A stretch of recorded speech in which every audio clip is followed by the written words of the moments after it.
ngano. Zvino benzi rakabva ranyura kuti todo chamunyurududu.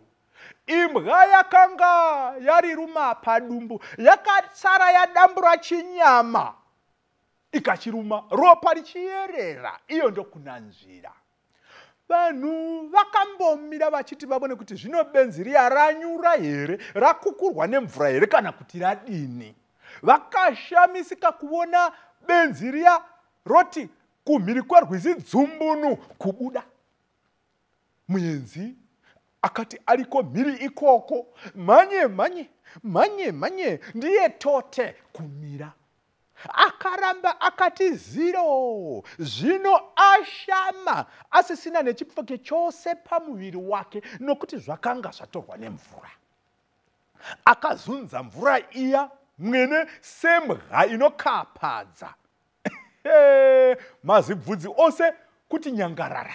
Mvura ichiwira kwakadero, ichiwira pakadero, achizunza nokudzungudza musoro semombe yabuda mudhibha. Vanhu vakadanidzira kuti adzoke, dzoka utore mwana wako. Muenzi akasimudza ruoko rwake achivaoneka ndiye toro kutiza.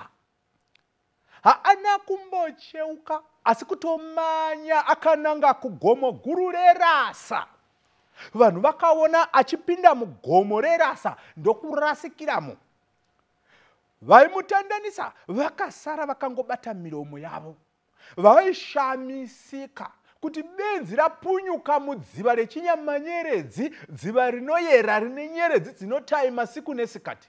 Pedzezvo benzi riya rondokwira gomo reRasa ronyangarikiramo. Gomo reRasa raiva nemashura nezviratidzo. Gomo reRasa raigara zvikara zvinotyisa, zvinorura, raiva nemhondoro, raiva neingwe, raiva neshumba.